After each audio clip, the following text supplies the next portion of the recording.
Advanced Studio Classroom is on the air.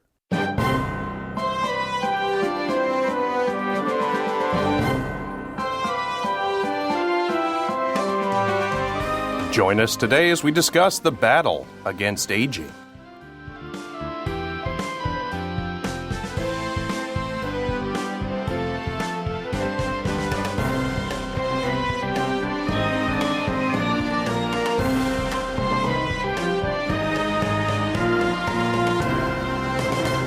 Hello, listeners, and welcome back to another Advanced Studio Classroom. It's June 13th, and you are joining me in the studio for our news article for this month. My name is Simon, and I'm going to be your host today as we discuss the first of this month's newsworthy clips. Today's clip is called Salk Scientists Find Genetic Signatures of Biological Aging. And this lesson, it's really almost more of a science article. And so, in the studio today, I have two panelists to discuss this science-y topic with me. The first is Josh. Welcome, Josh. Thank you, Simon. Always willing to discuss science-y topics. Yeah, you like technology articles and all kinds of things like that. It's always good to have you on the panel. We also have David Morton. Welcome back, Dave. Hello, hello. Very happy to be here with all you cool guys. Yeah, and David, you are not so much into science, but you are into fighting against aging, right? Yeah, well, I'm certainly into fighting against some of the rare diseases in the world. I like science. Well, I really like physics, but we're not talking about physics today. There you go. Good stuff. Okay, so in our title here, we use a couple of interesting terms. The first one is Salk Scientists. And what exactly is a Salk scientist, Josh? Well, for the purposes of this article, it is a scientist who belonged to the Salk Institute. Okay, so the Salk Institute is basically a research organization, right, that does biomedical research. Exactly. That's right, and it's named after a famous scientist named Jonas Salk, who was one of the first people to develop a vaccine against the virus polio, the disease polio. So it's named after that person.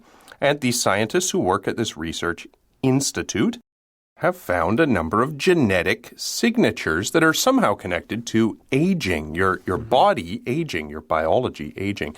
Now, David, tell us quickly, what is a genetic signature? A genetic signature is basically a group of genes that will tell the body how something should develop. Like, for example, blue eyes instead of brown eyes, or black eyes instead of green eyes, stuff like that. Yeah, so it would be basically the section of your DNA that causes that thing to happen. Those would be the genetic signature. Okay, well, I think we should just get right into our first reading here, guys. What do you think? Listeners, you can join us on page 26 of your magazine. Again, we're looking at the June 13th lesson for today, and we're going to begin by reading the left-hand column. So let's get into that reading together now.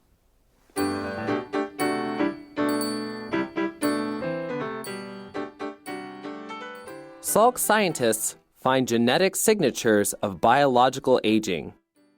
Some people appear to be considerably younger or older than their chronological age.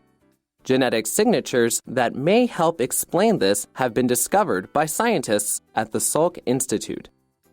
The age-associated genetic patterns were found by analyzing skin cells from people of various ages, according to a study by Salk Institute scientists.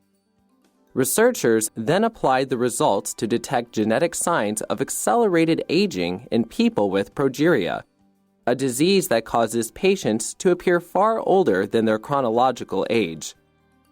With further research, the machine learning method could be broadened to detect when people are aging faster than their chronological age, said Saket Navaka, a senior author of the study. This could be used to treat people at risk for age-related conditions or advise them to change lifestyle habits before diseases occur, he said. Such clinical applications could be ready in as soon as 5 years, Navlaka said.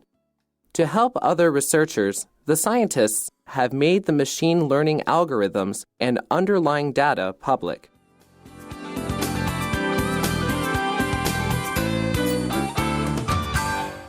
So in our introduction, we mentioned that this article is sort of tied to this idea of the fight against aging. And that is broadly true because aging is sort of connected to your DNA. But in this article, we're actually talking about a specific fight against aging. And we know that because some people, it tells us, appear to be considerably younger or older than their chronological age. That's the first sentence. So we're talking about some people here, and they have specific situations they are in. Let's get into those words very quickly. Josh, when we say someone is considerably younger than their chronological age, what are we talking about? Well, when we talk about something that's chronological, we're referring to by their number or by their age, right? So here it's somebody who looks younger than their actual age. Yeah, often we use this word chronology to talk about time. So basically, if you are 10 years old, but you look like you're 5 years old, then you look considerably younger than your chronological age. And I guess the other side of that coin is that some people look considerably older than their chronological age. Hopefully not any of us. No. No, of course not. We all look pretty good, I Yeah. think. Yeah, hopefully. Nonetheless, we find out that genetic signatures, so basically different groups of genes in people's DNA, may help explain why this has happened. And these little groups of gene signatures have been discovered by the researchers we've been talking about, those at the Salk Institute. Now, what do you guys think? I know that when I was growing up, we were always sort of told, whether rightly or wrongly, that there were different things you do in your lifestyle that will age you faster or more slowly. Was that your experience? Were you told those things? Oh, yeah, definitely. So give me an example. What is some of the, I guess we could say like folk wisdom or medicine, folk medicine, things that you hear from your grandmother, things like that. What kinds of things were you told that you could do to stay young? Getting a good night's sleep. Oh, yeah. Not smoking cigarettes. Oh, that was a big one for me growing up. Yeah. That's what I hear that a lot. And drinking alcohol. Yeah. I was added. I was always told that if you drank a lot of alcohol and you smoked and you didn't sleep well, you would age more quickly. Mm-hmm. Josh, did you hear anything like that? I did hear a lot of those kind of things. I also had a lot of people in my extended family who did a lot of those things, and I have to admit, they look a lot older than they should. Okay. Now, we're hearing here in this article that actually some of this aging is actually tied to our genetics. Do you think that means that this old folk wisdom is not true, or do you think we're adding to that knowledge here? I think we're adding to that knowledge. Because we all know, like Josh, you mentioned people you know who practice these bad habits who have seemed to age quickly. Well, so especially my cousins who are not that much older than I am, they all had what some people would consider tragic lives. Other people consider that they burned out quickly. But they do look significantly older than I do, even though chronologically they're not that much older. I guess that is, it's kind of common sense in a lot of ways. If you are rough with your body, it breaks down more quickly. Like if you're rough with anything, right? You drive a car too fast, too hard, you don't take care of it, it breaks down. And I guess the same is true for your body. But here we're talking again about a special situation where for some reason, some people's genes are contributing to this situation. So it tells us as we go into the third paragraph that researchers applied their results, the results of finding these gene signatures, to detect genetic signs of accelerated aging. Now, what do you suppose these signs of accelerating aging would be?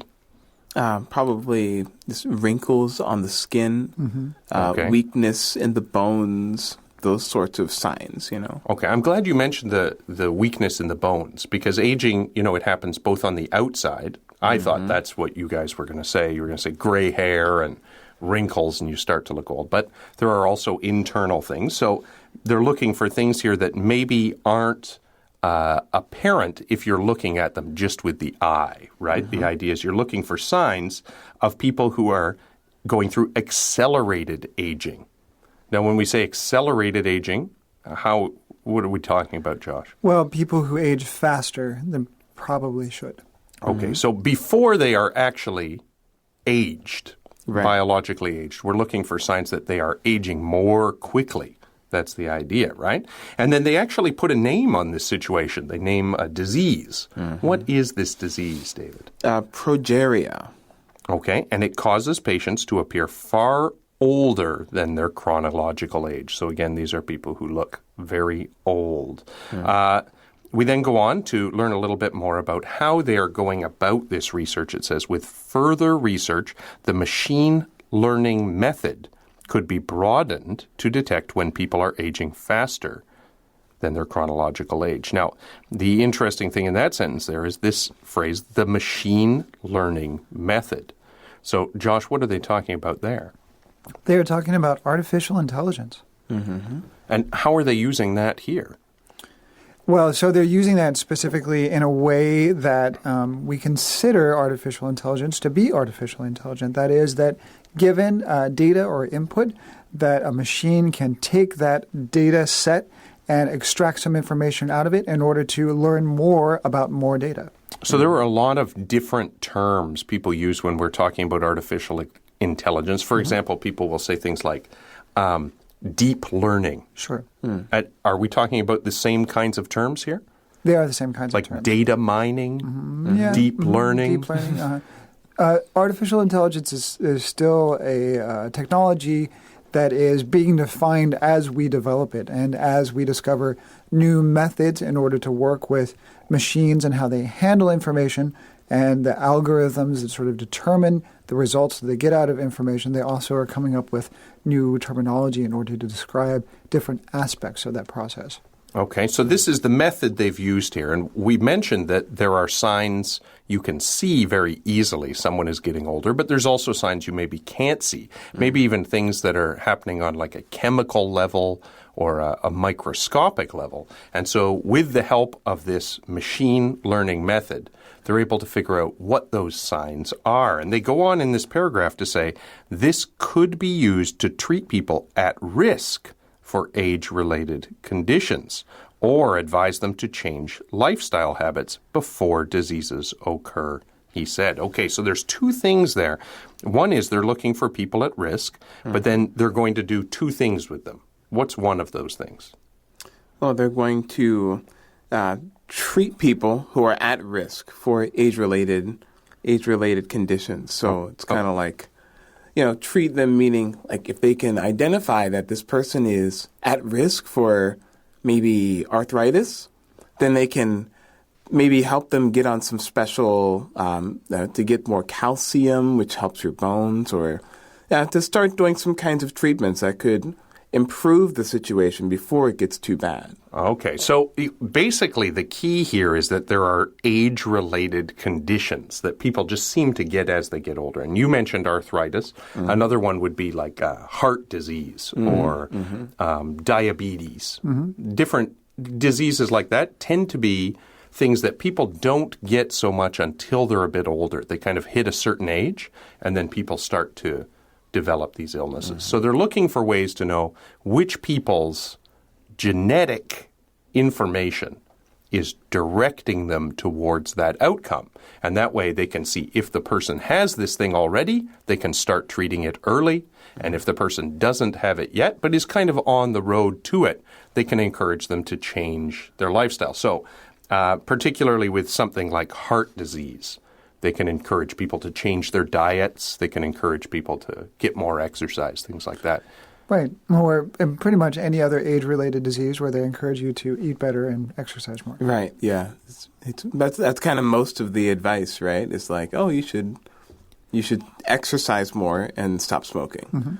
Although I think the distinction Surely there must be something special, though, like special advice. Maybe just you really need to start exercising more. I think the distinction they're trying to make here is that they're getting better information that can more be pointed towards an individual's likelihood of developing a certain problem and maybe also developing more specific, maybe dietary suggestions or more specific types of exercise. Well, that's true. Like with, for example, if you come from a family where there's a lot of diabetes, and then you go for your annual check, the doctor can make sure they test for that sort of thing. Sure. So they can sort of see it coming just because everybody knows that this is a greater risk for you.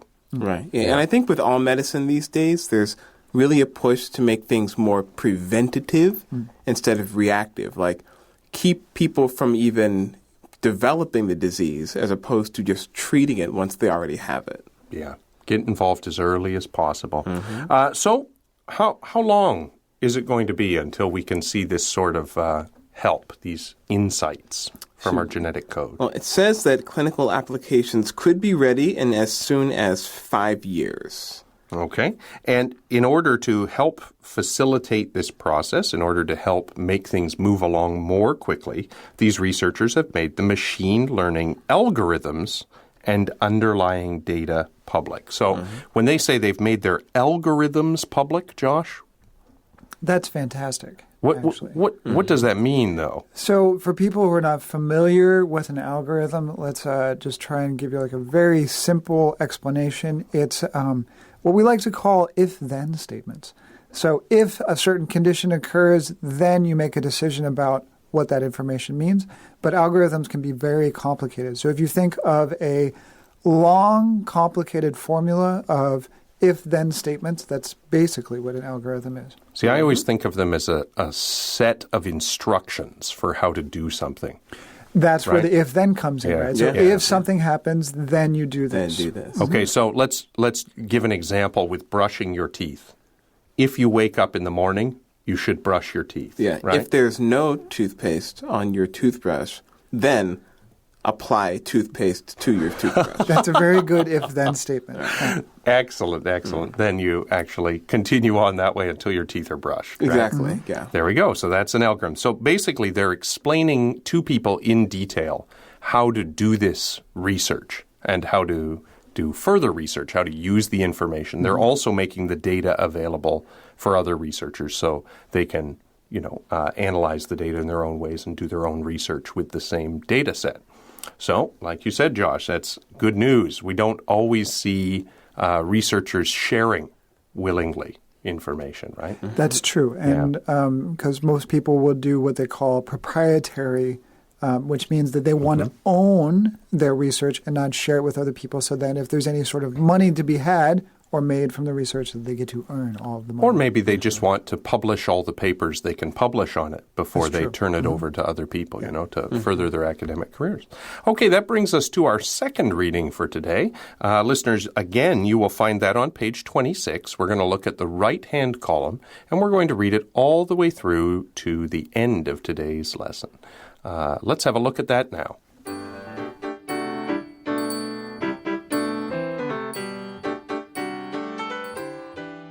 The study was published in the journal Genome Biology.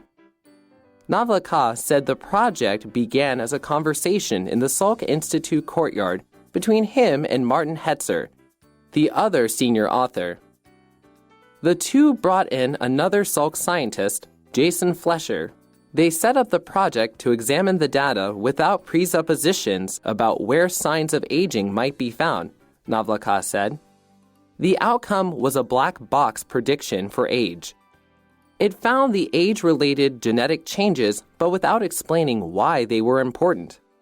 Putting the data into a machine learning algorithm extracted patterns of gene activity that lined up with increasing age.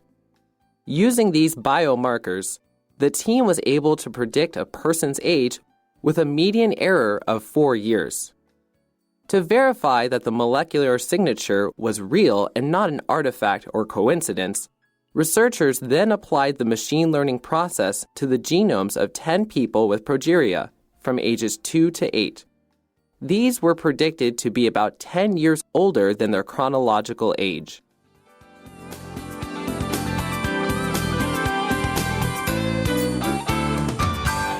Okay, now this reading was interesting to me in a couple of different ways, but one of them is this idea we're going to get into a little further down the column of not having the researchers interfere directly in deciding, putting their assumptions onto the research. And that's something you've seen kind of growing a lot in different areas of research in the last little while. I guess largely because the academic community has had some trouble with faked research or research that can't be replicated over the last number of decades. And so it seems that there's a real interest in this kind of research now.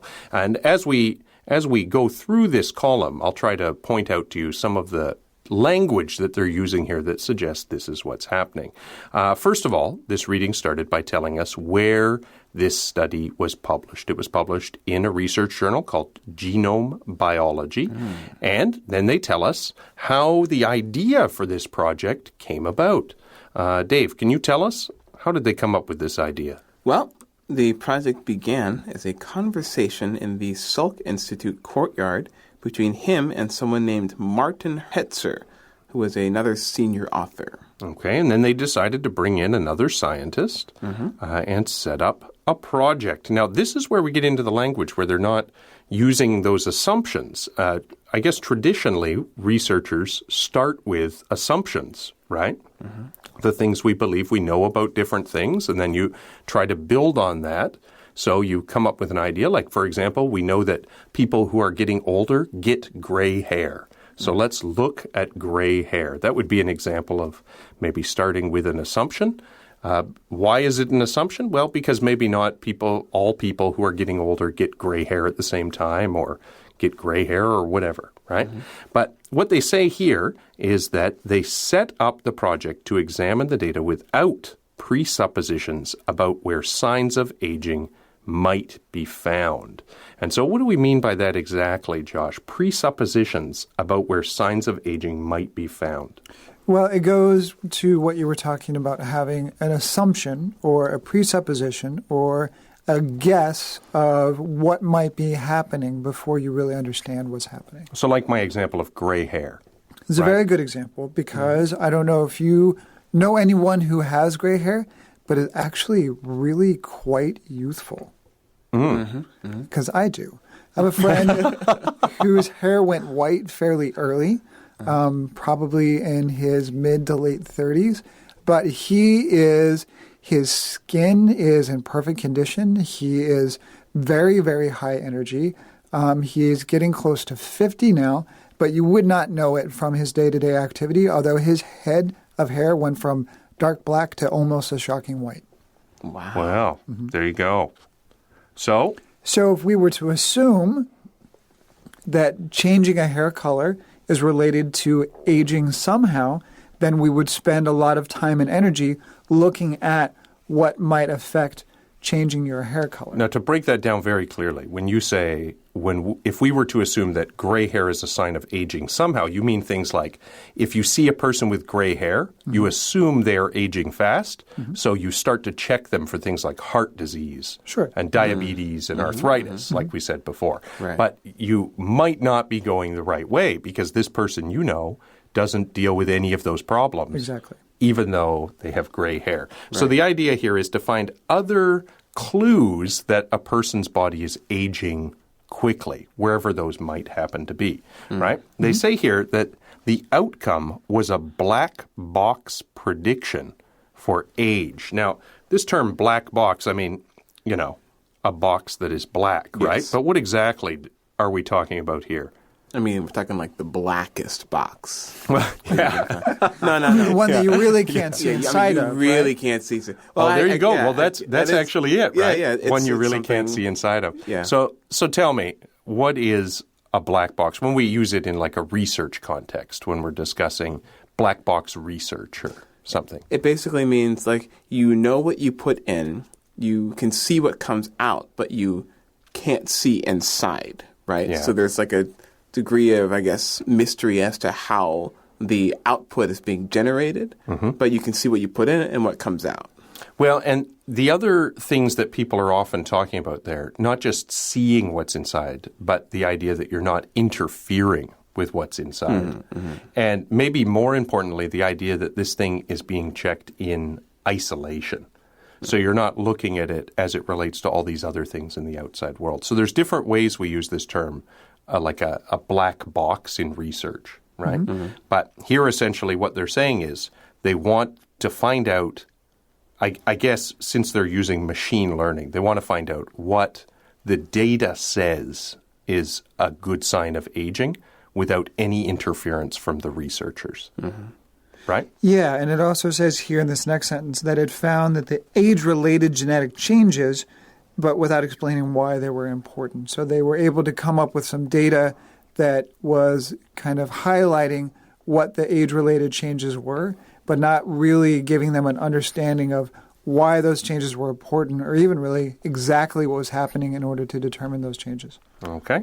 They put the data into a machine learning algorithm. So again, like a list of instructions that tell you what to do in different situations, and extracted patterns of gene activity that lined up with increasing age. So when we say they extracted patterns, it means they had a big set of data and they took out the data that was important, and the data they were looking at, what did it do?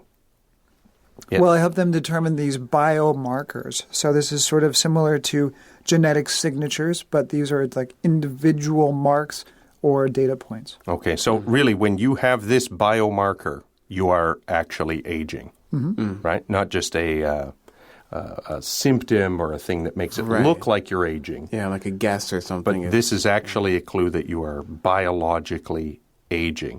And this allows them to basically look at someone's body, right, their physical evidence, and determine how old a person was, what their age was, with a median error of 4 years. So they're able to guess pretty closely how old you are based on your body. Yeah, it's sort of like they had created a map, and the biomarkers are a bit like landmarks, They see this and they're about this far on this process. Or they see this other thing, they're probably about this far. It's like they've mapped the aging process using their data. Okay. So to verify that the molecular signature was real and not an artifact or coincidence, they then applied the machine learning process to the genome of 10 people who had this disease of aging. Now, we said here they wanted to make sure that the signature wasn't an artifact or coincidence. So coincidence is sort of two things that happen at the same time but without any real connection between them. Okay. And what is an artifact? Well, here we just mean something that's created or by people. Okay, so then they took this information from the broader public and they compared it to these people who have this disease, people from the ages of 2 to 8 who have progeria. And they used this to find out, really what these markers of aging were. That brings us to the end of our lesson for today. We hope you'll join us for our next lesson tomorrow as we continue with June's newsworthy clips. Until then, I'm Simon. This is Josh. And I'm David. Saying bye for now. See Goodbye. you later.